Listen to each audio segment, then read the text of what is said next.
Bwana Yesu asifiwe. Shalom shalom. Tumsifu Yesu Kristo. Ninawasalimu wapendwa wote katika jina la Yesu. Ni mtumishi Alice kutoka madhabahu ya Love of Christ Tanzania. Leo ninakuja na somo lenye kichwa kinachosema nguvu ya kuthubutu. Nguvu ya kuthubutu. Bwana wetu Yesu Kristo asifiwe sana. Tuombe kwa ajili ya neno. Mungu wetu na Baba yetu, asante kwa kutupa tena neema machoni pako. Asante kwa kutupa kibali. Ninakuja mbele zako nikiwa pamoja na mtazamaji wangu ambaye tunakaa pamoja hapa ili kushiriki kula chakula cha kiroho. Maana umesema mtu hataishi kwa mkate ila kwa kila neno litokalo katika kinywa cha Bwana. Hivyo leo tunakuja mbele zako kupitia Roho wako Mtakatifu. Tunakuomba Bwana ukae pamoja nasi, utusaidie, utuimarishe kupitia neno lako. Katika jina la Yesu nimeomba na kuamini. Amen. Kama nilivyotangulia kusema, somo letu lina kichwa kinachosema nguvu ya kuthubutu. Tutakwenda kusoma kutoka katika kitabu cha Marko 5 mstari wa 25 mpaka ule wa 28. Hii ni habari ya mwanamke aliyetokwa na damu. Hii ni habari ya mwanamke yule aliyetokwa na damu. Najua wengi wenu mnaijua habari hii kupitia Biblia, lakini nataka pia tujifunze sisi ambao tunaishi katika enzi hii, katika karne hii na kizazi hiki. Kuna mambo mengi ukisoma kwa habari ya mwanamke aliyetokwa na damu, wewe utafikiria kwamba ilikuwa ni kitu chepesi. Lakini ukifuatilia ukaona ni kiasi gani yule mama alitumia pesa, alitumia muda wake kutafuta madaktari wa kumtibu tatizo lake la kutokwa na damu, na alitumia pesa lakini bado hakuweza kupata majibu. Lakini kule kuchoka kwa huyu mama, kwa mahangaiko ya ule ugonjwa, kwa mahali alikozunguka, kulimfanya huyu mama moyo wake upate ujasiri, athubutu, kitu ambacho watu wengine kilikuwa ni kigumu, kisingewezekana. Tukiangalia katika taratibu za Wayahudi, mwanamke alikuwa akiwa anatokwa na damu hakutakiwa hata kuchangamana na wanaume au kuchangamana na watu. Lakini aliwezaje huyu mama na damu ikiwa inamtoka miaka 12? Watu wengi watakuwa walikuwa wanajua historia yake, watu wengi walikuwa wanajua tatizo lake, madaktari au matabibu wakati ule walikuwa wanajua tatizo lake, lakini hiyo haikumzuia.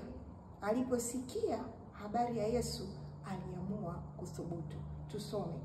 Na mwanamke mmoja mwenye kutoka na damu muda wa miaka 12 na kuteswa mengi kwa mkono ya matabibu wengi, amegharimiwa vitu vyote alivyonavyo kusimfae hata kidogo, bali hali yake ilizidi kuwa mbaya.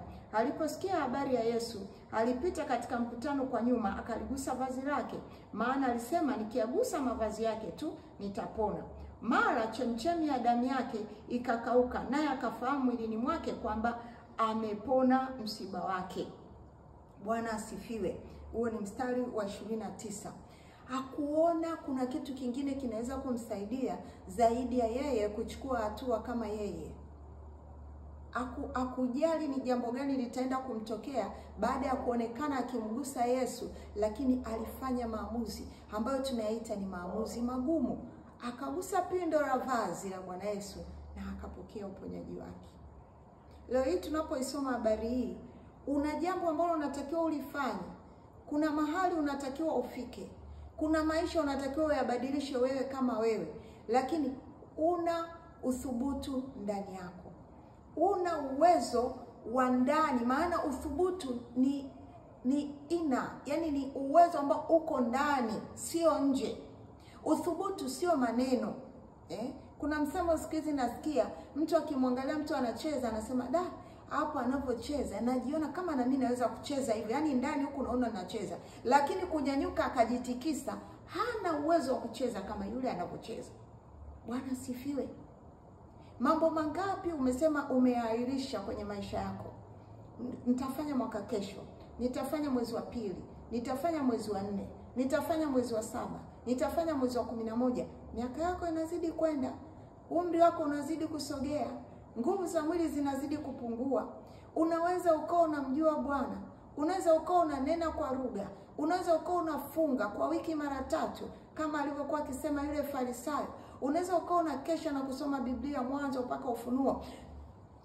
Lakini bila neno la Mungu kuingia ndani, likatifua kule ndani, likavunja ile misingi ya hofu, likaondoa wasiwasi na mashaka, kuna mahali uwezi kufika hata kama ungeitwa mwana wa Mungu. Lakini ni mwana wa Mungu ambaye hazijui haki zake, ni mwana wa Mungu ambaye ana ujasiri.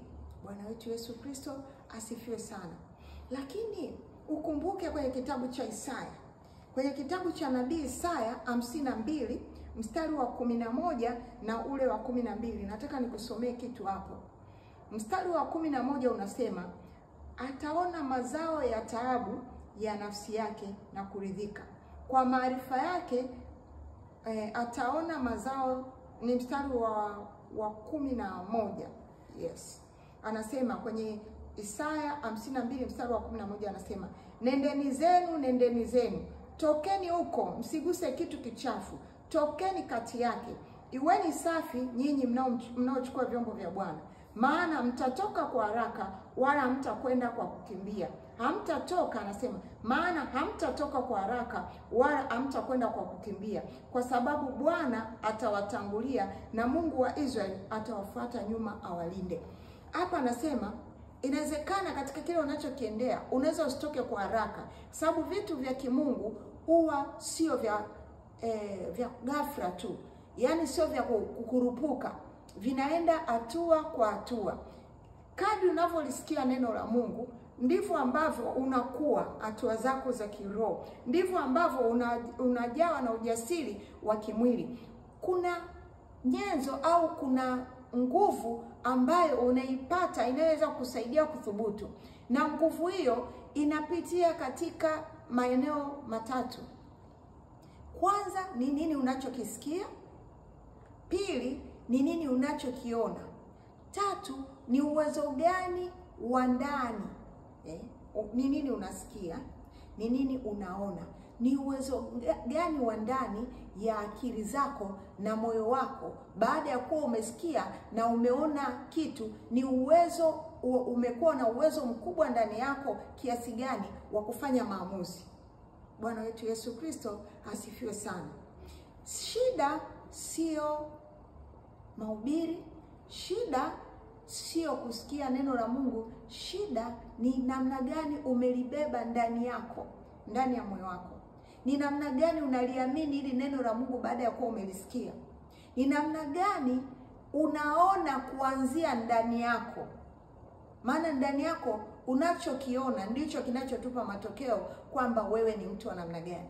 Kwa sababu kama uoni chochote, yani unaona dash, unaona flat, yani unaona zero, uoni kitu ndani. Kama ndani ya kuoni kitu, hakuna namna utaweza kuchukua hatua. Mama huyu aliyekuwa anatokwa na damu kwa miaka 12, unaona anasema aliposikia habari za Yesu akathubutu na akapona. Hii ikupe kutafakari leo. Umejaza nini ndani yako? Vile unavyovisikia ni kiasi gani vimemezwa huko ndani, au ni kiasi gani vimenyanyua mtu wako wa ndani, vimenyanyua maamuzi yako ya ndani. Kwa sababu unakumbuka hata ile historia ya wale wakoma, kishindo kile cha wakoma kilitokana na maamuzi waliokuwa nayo. Kama una maamuzi, ni ngumu sana kufanikiwa katika jambo unalotaka kuliendea. Lakini kumbuka, nimekwambia kuna milango mitatu ambayo inaweza kusaidia kufanikiwa au kutofanikiwa wewe kuthubutu. Na katika milango mitatu ukumbuke, lazima macho yako na masikio yahusike. Kwanza, mawazo kwenye akili na ufahamu wako. Mawazo yako kwenye akili na ufahamu, una wazo gani? Lakini namba 2, kuona. Uliona nini ambacho kikakuimpress, kikakuvuta kwamba ufanye maamuzi fulani? 3, una taarifa za namna gani? Yani unachokisikia, una taarifa za namna gani? macho yako yanaona nini? Kwa sababu ukiona kushindwa, utashindwa. Ukiona kushinda ndani kwa neno la Mungu ulilolisikia, kwa sababu neno linasema katika kitabu cha Warumi 10:17, imani huja kwa kusikia, na kusikia nini? Kusikia neno la Kristo. Kwa sababu kama neno la Kristo umelisikia, likajaa kwa wingi ndani ya moyo wako, likajaa kwa wingi mpaka likawa translated kwenye mawazo yako, likabadilisha mtazamo wako unavyofikiria kwa habari ya maisha yako, ukilinganisha na neno la Mungu linavyosema, pale ndio ninapoweza kusema umetoboa. Lakini ukiona kuogopa, ukiona mashaka, kushindwa kuko mlangoni. Ukiona kuweza, ukaona kujiamini, ukaona ushindi, utashinda. Mama aliona kupona, alijua nikigusa tu pindo mimi nimepona. Lakini kuna mtu mwingine hapa anaitwa Petro. Ukisoma kwa kitabu cha Mathayo 14:22 mpaka 30. Ninatamani ningekusomea hiyo habari, lakini tumia muda wako ukasome. Petro alipomuona Yesu akitembea juu ya maji, ndani yake alipata imani na akamuona Yesu kwa macho. Kitendo cha kumuona, imani yake ikanyanyuka ndani, akaamini kwamba huyu ni Yesu. Lakini akamwambia Yesu, niamuru nije. Yesu akamwambia njoo. Petro akatembea juu ya maji. Hatua ya kwanza, ya pili, hatua ya tatu, Petro akumwangalia Yesu tena. Petro aliangalia yale maji, aliangalia upepo. Kwa hiyo ni muhimu kujua unaangalia nini. Ni muhimu kuangalia vitu ambavyo vitakupa kunyanyuka, vitakupa ujasiri, vitakupa nguvu ya ndani. Kama ambavyo kila siku nafundisha, kitu chochote chema unachokiona nje kinaanzia ndani. Lakini Petro alipoona hofu, baada ya kuona upepo, aliacha kumwangalia Yesu, akaangalia ule upepo, hofu ikajaa ndani. Hofu, ndugu zangu, inaua maisha ya Wakristo wengi. Hofu inaua maisha ya watu wanaosema wanamwamini Yesu Kristo, wanamwamini Mungu Jehova, lakini ndani yao wamejaa hofu. Kuwa na maisha kama kasuku, uimbe nyimbo za mapambio zote, uweze kukalili mistari ya Biblia mwanzo mpaka sijui kitabu gani, kama lile neno halijachanganyikana na imani, likakaa ndani, likakubadilisha kuanzia kwenye mtazamo wako wa ndani, kwenye mawazo yako, kwenye maamuzi yako, kwenye kufikiri kwako, ni ngumu. Mtu alivyo ni mawazo aliyo nayo ndani. Leo hii unavyoniona ni mawazo niliyokuwa nayo ndani na maamuzi niliyoyafanya au ambayo naendelea kuyafanya. Nataka nikwambie kwamba pamoja na unachosikia, ili ufanikiwe, kuna mambo ya kiroho na kuna hatua za kimwili. Neno la Mungu linasema imani bila matendo imekufa. Kwa hiyo kama unataka kufanikiwa kwenye jambo lolote, nimeongelea hivi vitu vitatu ambavyo ndio chanzo cha wewe kuamini na kuchukua hatua au kuogopa na kushindwa. Mawazo, unachoona na unachosikia. Unachosikia inatokana na taarifa za watu. Sasa nataka nikwambie hivi. Neno la Mungu linasema kwenye Mathayo 19 ule mstari wa 26, kwa wanadamu hilo haliwezekani, bali kwa Mungu yote yanawezekana. Kuna vitu kwa wanadamu watakwambia hiki hakiwezekani kwa sababu yeye kwake hakikuwezekana. Kwa sababu yeye kwenye historia yake hajawahi kusikia kitu kikienda hivyo. Lakini kwa Mungu yote yanafanyaje? Yanawezekana. Kuanzia leo jitie nguvu kwa Bwana kwa sababu umelisikia hili somo. Kuna kitu Mungu anakusemesha ndani, hata ukiwa katika kuomba, hata ukiwa katika kusoma neno, hata ukiwa katika utulivu kutafuta kumsikiliza Mungu. Kuna kitu Mungu anakusemesha. Badala uchukue hatua, unaanza kukimbia ukamuulize fulani. Unakumbuka zile habari za mtoto Samueli? Anamsikia Mungu, Mungu anamsemesha, anamuita Samuel, Samuel. Anamfuata kuhani Eli.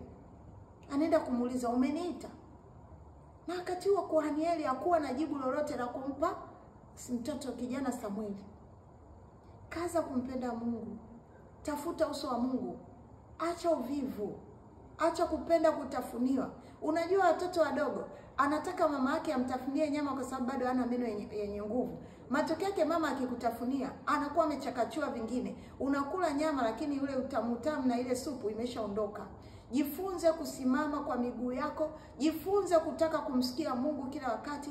Pata utulivu wa kutaka kujua ni nini mapenzi ya Mungu kwenye maisha yako. Ukifanya hivyo, hakuna kitu kinaweza kukuzuia iwapo Mungu ameamuru kwamba uchukue hatua ya kufanya kazi. Labda ni kilimo, labda ni uvuvi, labda ni mifugo, labda ni biashara, labda ni kwenda shule. Chochote ambacho Mungu alikusudia kifanye ukiwa hapa duniani, usianze kuwaza sio nitapata wapi mtaji, usianze kuwaza nitapata wapi ada. Mungu anataka watu wenye uthubutu wa kuanza kuchukua hatua. Unakumbuka habari ya Ibrahim alipoambiwa mchukue mwanao Isaka, nenda sehemu fulani kamtoe mtoto sadaka. Akumuuliza maswali mengi Mungu. Mtu mwenye utii ndani yake ni yule ambaye anamjua anayemwamini. Unamjua Yesu Kristo kama Bwana na Mwokozi wa maisha yako na unamwamini, na amekusemesha mara moja, mara mbili, hata mara tatu. Ndivyo Biblia yangu inavyoniambia. Ili kuthibitisha neno, Mungu anasema mara moja, mbili, hata mara tatu, hata kupitia watu, kupitia ndoto, kupitia maono. Lakini wewe bado umekaa, bado umelala usingizi. Inuka. Baraka zako zimefungamana na wewe kuinuka na kuchukua hatua kufanya kile Mungu alichokuweka duniani kufanya.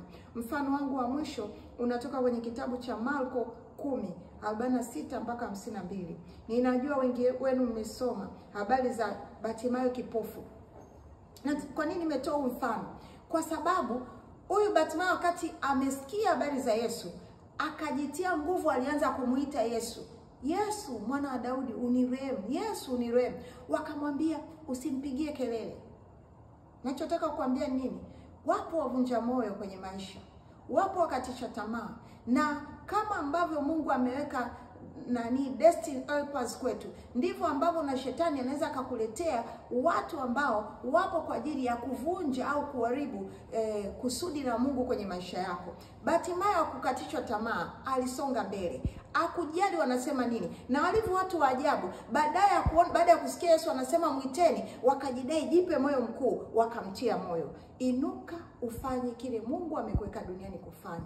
Thubutu, anza hata kwa hatua ndogo. Mungu anaheshimu hata mwanzo mdogo na atakwenda kukubariki. Lakini usipofanya hivyo ukakaa na hofu, nataka kukuambia ukweli, wala sifichi wala sipepesi macho. Kasome kitabu cha Ufunuo 21:8 kwamba muoga, mtu mwenye uoga kwake mwisho wa maisha yake ni kwenye ziwa la moto. Ndivyo kitabu cha Ufunuo 21:8 unaniambia. Wewe unaweza ukawa unakaa hapo unanyoshea macho vidole, unanyoshea sijui wasioamini, wachawi, sijui wazinzi, wauaji, waabudu sanamu, lakini ukajikuta siku ya mwisho wewe na wao wote mnakwenda kwenye ziwa la moto. Kwa sababu gani? Una uthubutu. Mwana wa Mungu, ninatamani kukuombea kwa dakika moja.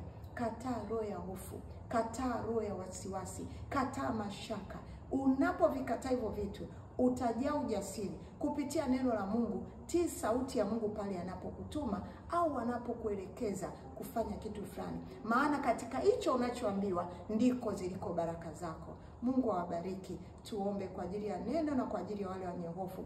Mungu wetu na Baba yetu, baada ya neno hili ninakwenda kuomba kwa ajili ya mtu anayenitazama popote alipo, ambapo ibilisi amemfunga na roho ya hofu. Kwa mamlaka ya jina la Yesu Kristo wa Nazareti aliye hai, na kwenda kinyume na roho za woga na hofu. Natamka uzima, natamka ujasiri, natamka uponyaji, ukafanikiwe, ukainuke katika jina la Yesu. Nimeomba na kuamini. Amen.